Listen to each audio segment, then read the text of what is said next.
Welcome to the I-Ching from the chair. Now, we're not really going to be doing I-Ching all at once. We're going to start in a progressive manner where we learn what the single lines mean as we build a hexagram. And we'll begin to find out the meanings and the ideas and what contributes to the interpretation of a hexagram. But in order to get that far, first we have to go through some of the basic parts. And so we'll show you the easy way, using the 3 coins, to go ahead and begin to create your hexagram by calling forth the lines. And the lines are brought out by tossing the coins, and the lines are brought out by tossing the coins and reading whether it's heads or tails. So 2 heads and a tail, that equals a yang line, which is a solid line. 3 heads equals a yang line that's a moving line or a changing line. As we know, the I-Ching is a book of changes. So it's unusual in the concept that it does allow for change. And then, of course, on the opposite side, the 2 tails and a heads would mean a yin line, and the 3 tails would be a yin moving or changing line. So in this regard, we'll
This will be the hokeyest show.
Oh yeah.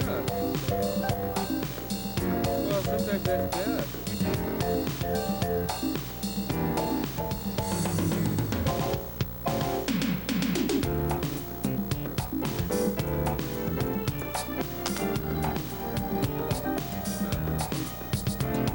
I don't even know if I should buy a ticket now.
Well, I got a less than 10% chance.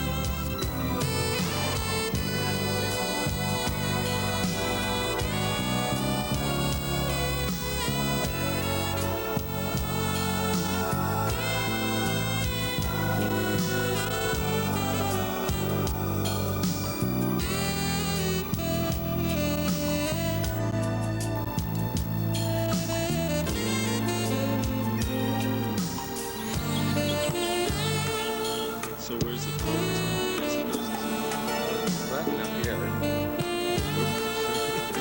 Button here, so. Did you zoom up? How do you zoom? Right here. Backwards and forwards. Just turn it.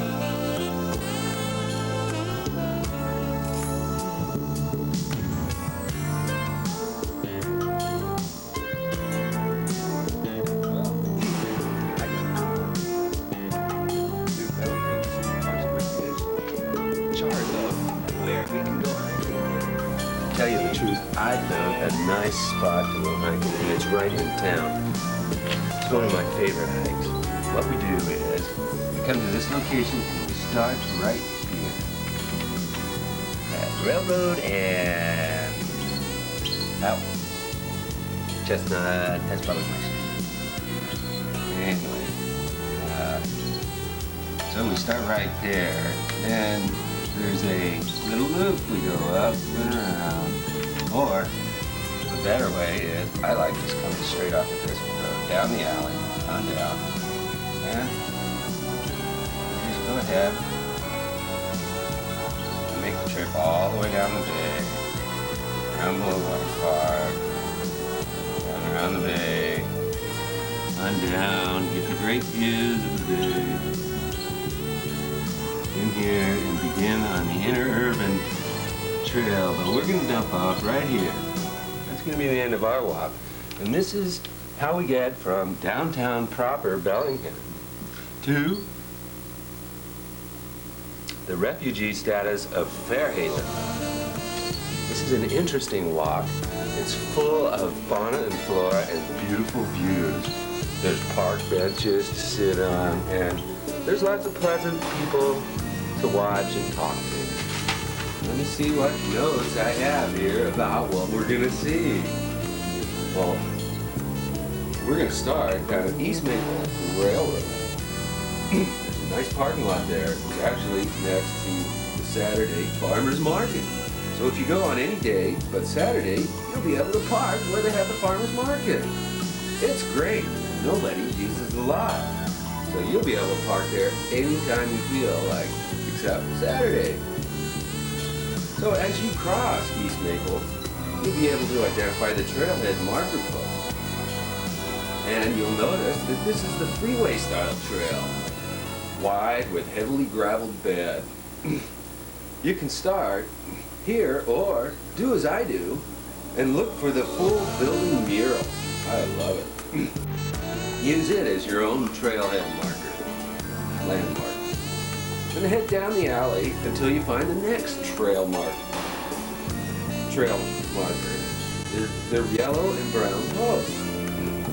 Soon you'll be crossing the rebuilt trestle, and it's just phenomenal. It's a paved concrete freeway style bike path. It's beautiful. Nothing in town matches it.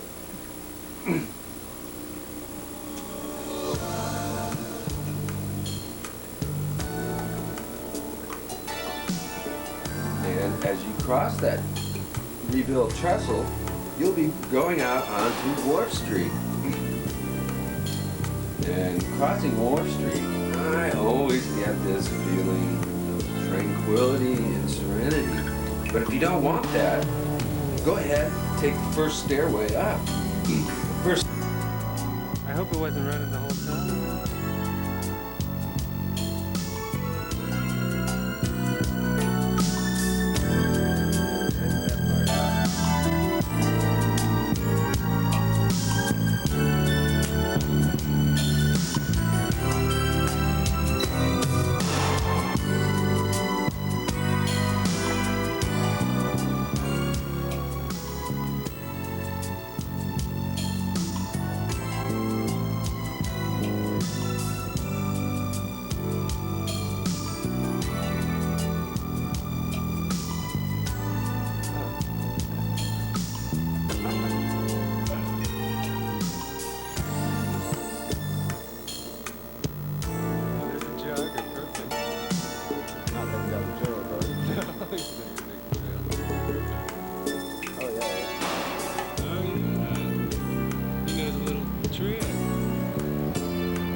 Don't want that, go ahead, take the first stairway up.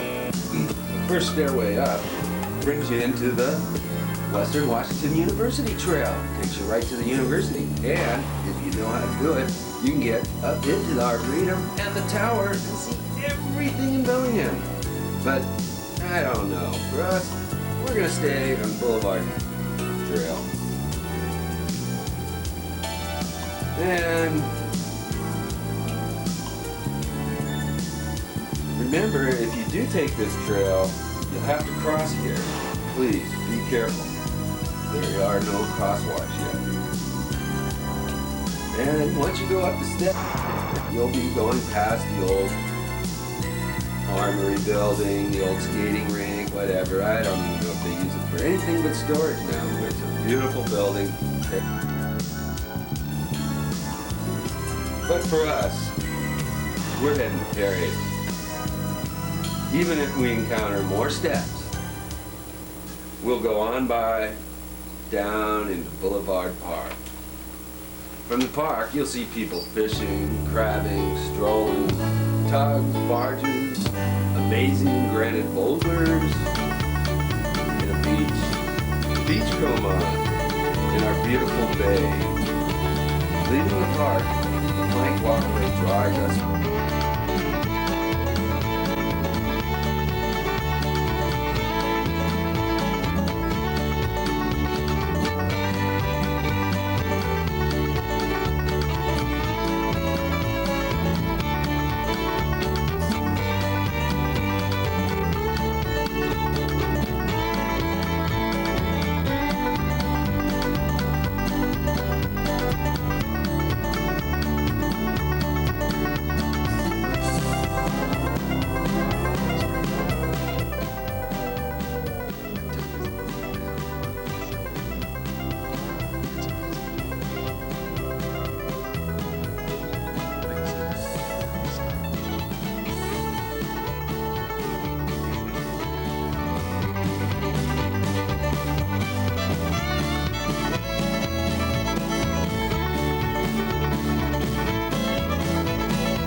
we walk down along the bay, there are little memorial benches, there are memorial trails.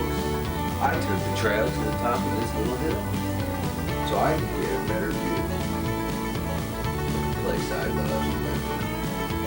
I hope that you'll be able to take this trail and enjoy it as much as I have enjoyed showing it to you.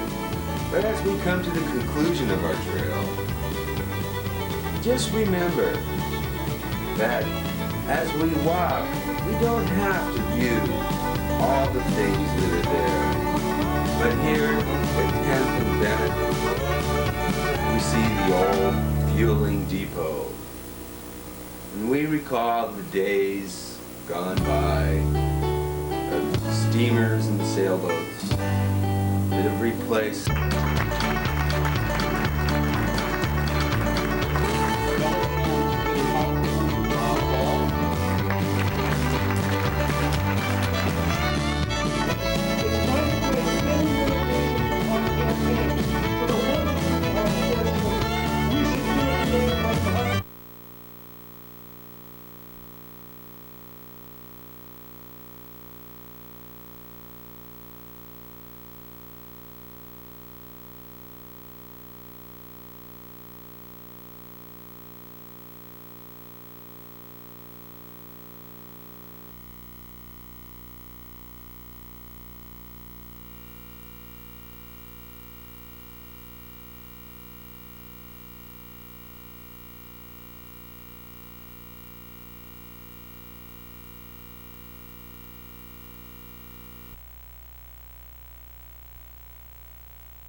Understand the importance of education that Democrats have always understood. I thought it was interesting. You know, when this picture was taken, 2 minutes after they told Bob Dole was the Republican nominee. You see the expression? I think it fits pretty well.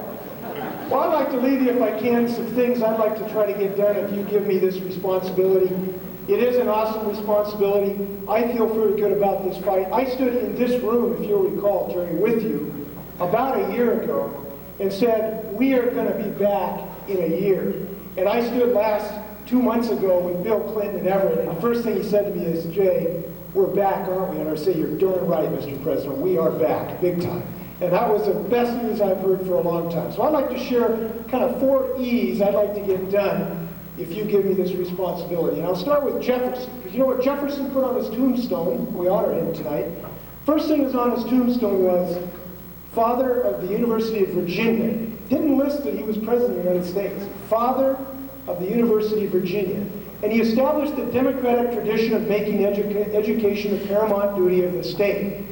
And that's why I have gone from Spokane to Bellingham to Vancouver saying it's time that we make schools first, not professional football stadiums. And I say this because we have a football stadium. What we do not have is enough Head Start programs. What we do not have is enough computers in our classrooms. What we do not have is enough counselors in our high schools. There is much we don't have in education. This party I want to lead to say, in fact and indeed, not just in rhetoric, that education is the paramount duty of the state. When I'm done, if you give me this job, I want to look back after 4 years and say that we built the best school-to-career transition program in the United States so that every child has a vision of their career, not just the 50% going to college, every single child. And when I'm done, we're going to be done with a 60% insane requirement when we can build stadiums with 50% of the legislature, but 59% of the people in Bellingham can't build a new high school. We're going to finish that very, very quickly. That's education. Number 2. The environment. This comes back to Jefferson, because you know, if you go to Monticello, you understand that he thought we need to live in harmony with our environment. And I feel very passionately about this subject. So much so that when you couldn't find any politician to come up to Bellingham to debate the Republican Party to kill Referendum 48, I was there, and I joined you in killing Referendum 48. And now, as governor, I intend to stand with you to kill the sons and daughters and the cousins and the monster children of Referendum 48. Because I believe this state's primary value is the understanding that the next governor of the state, when they get up in the morning, should say they are a steward of the most beautiful corner of this country, if not the universe, and that I intend to do. We're going to station tugs in the straits. We're going to make the ban on offshore drilling permanent. We're going to make the Hanford Reach, the last free-flowing stretch of the Columbia River, a wild and scenic river. We're going to do all those things. This place is going to be as beautiful as we found it when I was born in 1951. Third issue. And I was really glad to hear Paul talk about this issue. The third E, equity in campaigns. Equity for working people. Because the position that we are now in is that millionaires buy elections, and believe me, they've got nothing against millionaires except they're mostly Republicans. It's time to put a spending limitation on campaigns so that working people have a fair shake. We should finish the day when Michael Huffington can spend $22 million of his daddy's money to try to buy a seat in California. I've committed to this. I've challenged my opponents to do it. I want them to get on board with this. This needs to be a Democratic issue to make equity in campaigns. I feel very strong about it. Now, I want to solve a solution, if I can. A lot of people have come up to me and said, Jay, you know, we got 4 good Democratic candidates for governor, which we do. We do have 4 good Democratic candidates for governor. How are we going to solve this situation? Well, I'm going to make you 2 suggestions. One, we need a governor who is fearless. Fearless in the face of those who will take away a woman's right of choice. Fearless who will not just fight battles for the environment and choice in Seattle, where frankly it's easy, but who is tempered in the hottest reachers politically of this state in Yakima County, where believe me, it is not easy, and knows how to win these battles in the Bellinghams and the Walla Wallas and the Port Angeles. That's what we need. You know who I'm suggesting for this job. But there's another way to think about this. We have 4 good candidates. I'm suggesting to you there is only one solution. We need to keep Norm working for us as mayor. We need to keep Nita working for us as senator. We need to keep Gary working for us as exec. I hope you send me to the governor's office where I'll fight tooth and tongue for what you believe in. Let's go win some more. Thank you very much.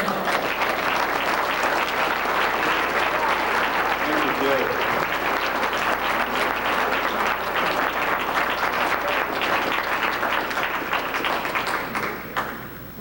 Jay. It's now my privilege to introduce to you former legislator and executive of King County, candidate for governor of the state of Washington, Mr. Gary Locke.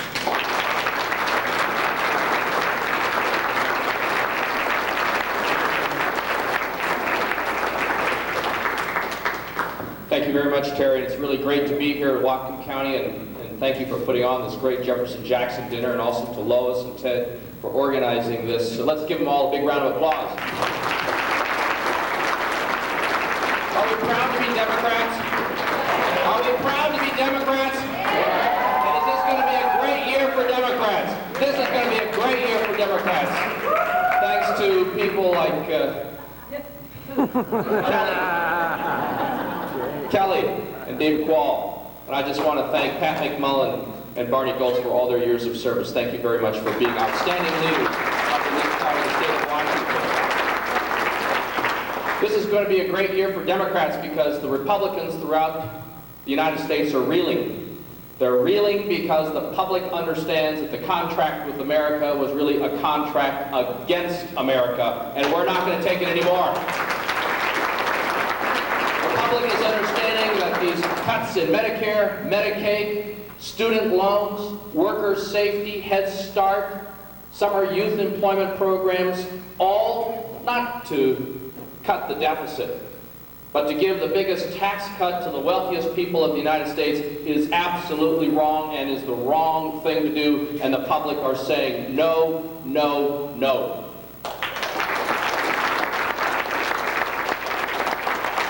These are exciting times to be a Democrat because we have the vision, we've got the leadership, and we've got the skills to move this country forward. Because the people of the state of Washington, the people of the United States, want to make sure that the American dream remains a reality.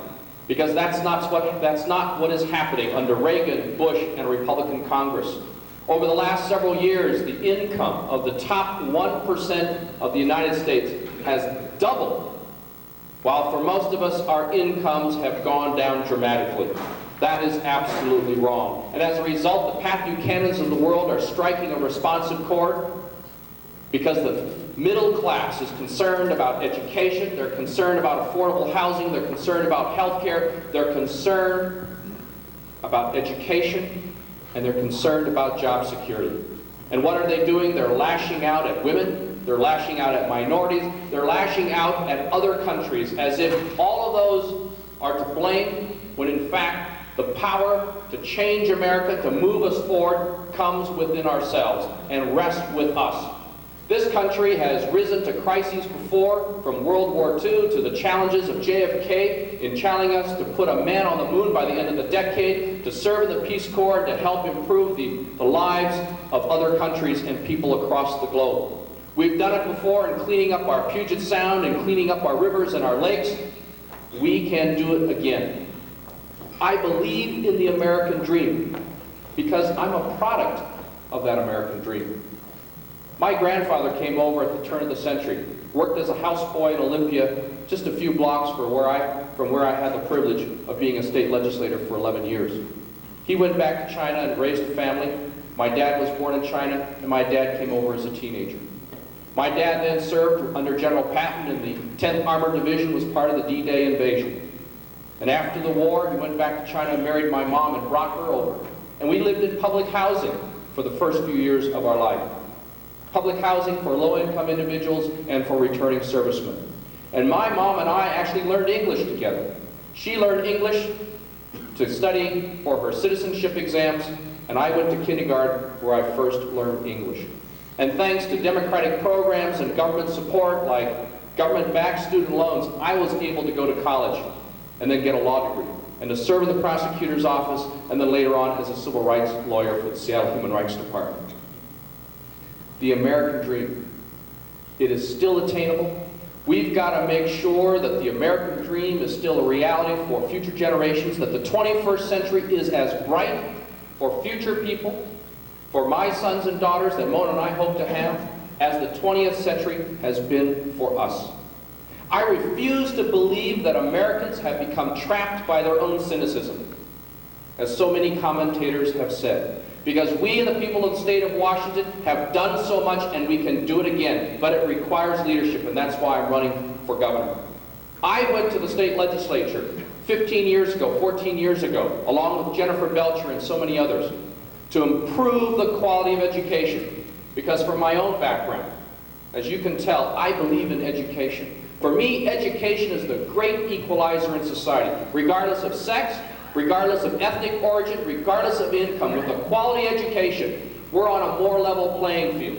And for me, education is not just kindergarten through 12th grade or job training in community colleges and trade schools or four-year degrees. It is lifelong learning. Lifelong learning. I happened to visit Todd Shipyards a couple weeks ago. Met with a person at 6 o'clock in the morning who had a job once again at Todd Shipyards because he was enrolled in a program that was a partnership between the community colleges, Todd Shipyards, and the state of Washington for job training and retraining, where he was operating computerized equipment, cutting out holes for brackets in 5/8-inch steel for the ferries of Washington State. We need more of those programs, and it's constant education like electricity. Lifelong educational opportunities like electricity where you can just plug into it at any time of your life, regardless of age, to improve yourself. Because that's what we're going to need so that our workers can keep the high family wage jobs that they need so they can meet the technological advances and competition from abroad that threatens their jobs. Lifelong learning. And that's like where my mom went back to school when she was 60, 65 years old, to go back to the community college to study expressions, idioms of American expression. Idioms of American expression. You know, she writes She writes down new words when she reads the newspaper. She writes it down, looks it up in the dictionary, and she practices writing out that word 20 times. That's what education means to me, and what education must be for every citizen in this state of Washington. I am committed to education, and I'm proud of the fact. I'm proud of the fact that as 5 years as chairman of the Appropriations Committee, even when we had tough fiscal times, when we had to make cuts in a whole host of programs, we put more money into education than anything else. In my 5 years as chairman of the Appropriations Committee, we increased funding so that colleges and universities could increase their enrollments by 20,000 students. We increased financial aid. We increased financial aid for students of middle-class families when it had never been done in the years preceding my chairmanship of the Budget Committee. I'm proud of that. I'm proud of that. And we've got to move forward with economic development policies that protect family wage jobs, that work with industries to achieve social responsibility, to ensure that companies pay family wage jobs, that pay high benefits, that train and retrain their workers, and in fact donate money to our colleges, universities, and to our public schools.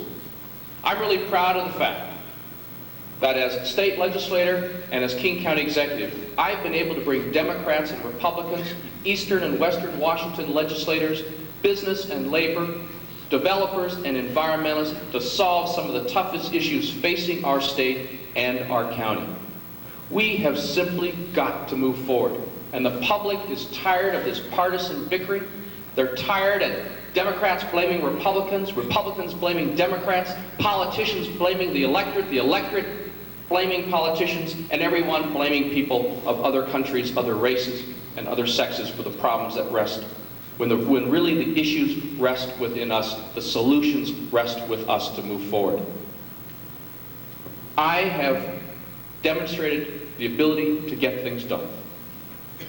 I have demonstrated time and time the ability to get results.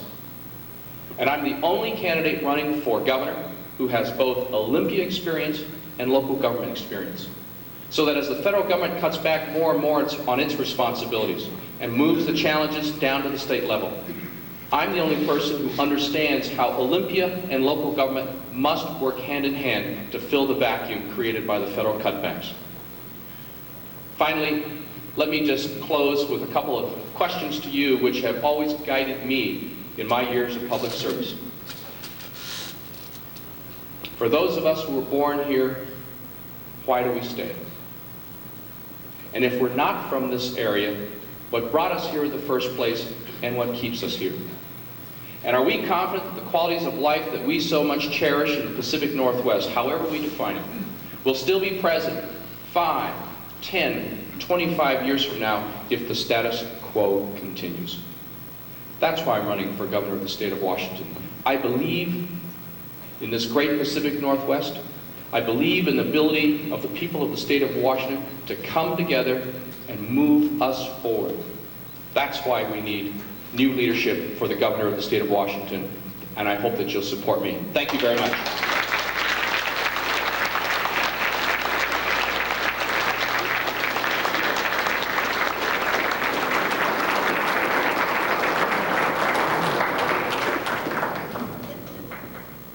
Before we continue, I have a couple